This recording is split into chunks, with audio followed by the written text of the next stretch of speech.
చక్కగా వెళ్ళి ఆయన తీసుకొని స్వామివారికి సమర్పణ చేయడం జరుగుతుంది. కాబట్టి అందరూ కూడా ఒకసారి చెప్పండి. అందరూ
పంచముఖ ఆంజనేయ మహామంత్ర సహిత మన్యసూక్త హవన ఫలితాన్ని అన్నింటినీ కూడా రేపటి రోజున అయోధ్యలో రామచంద్ర స్వామి వారికి సమర్పణ కావించడం జరుగుతుంది. మీ అందరికీ ప్రతినిధిగానే రేపు ఉదయం నేను అక్కడ ఉంటాను. రేపు మధ్యాహ్నానికి ఖచ్చితంగా ఆ కార్యక్రమాన్ని పూర్తి చేసుకొని రావడం జరుగుతుంది అయోధ్య నుండి.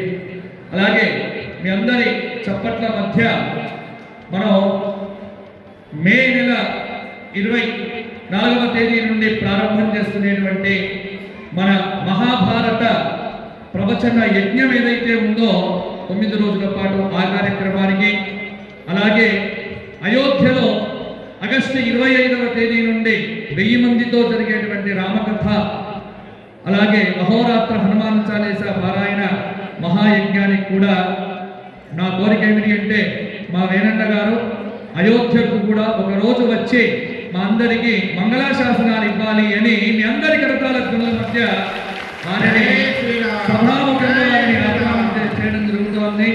కోటి బ్రహ్మాండ నాయకుడైన పరమాత్మ శ్రీరామచంద్రమూర్తి యొక్క దివ్య చరణాలని సేవిస్తూ,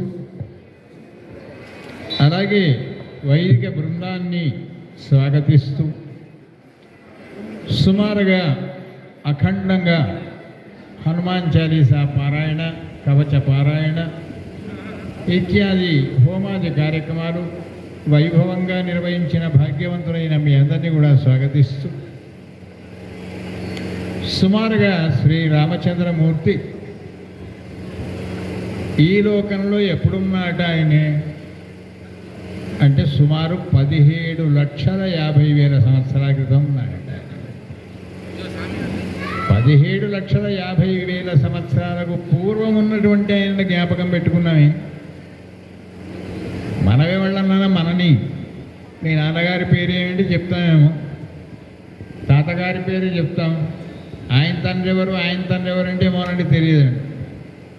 అందుకే శ్రీ విష్ణు సహస్రనామంలో ఒకటి చెప్తారు, యాని నామాని గౌణాని విఖ్యాతాని మహాత్మన. అన్నేళ్ల కింద పుట్టిన శ్రీ రామచంద్ర ప్రభు ఆయన లోకానికి తన నడక ద్వారా చూపించాడు ధర్మాన్ని. అందుకే లోకం ఏం గమనిస్తుందట అంటే మాటలు గమనించదు, నడక గమనిస్తుంది. అందుకే తాను నడిచి దశవర్ష సహస్రాణి దశవర్ష శతాని చ 10,000 సంవత్సరాలు రాజ్య పరిపాలన చేశాడు. ఎందుకోసమట అంటే వచ్చే కృష్ణావతారంలో ఓ 2 గంటలు భగవద్గీత ఉపదేశం చేయాలి. ఆచరణ లేకుండా ఉపదేశం చేస్తే బాగుండదు అని ఆయన 11,000 సంవత్సరాలు తన ఆచరణ ద్వారా చూపించాడు. ఆ రాముడి యొక్క ప్రతిష్ట దాదాపుగా అయోధ్యలో మనకంటే ముందు తరాలు చూడలేకపోయినాయి. వచ్చే తరాలు కూడా ప్రతిష్టను చూడవు. మనం మాత్రమే చూసామంటే నిజమైన అదృష్టవంతులం ఈ తరంలో మనమే.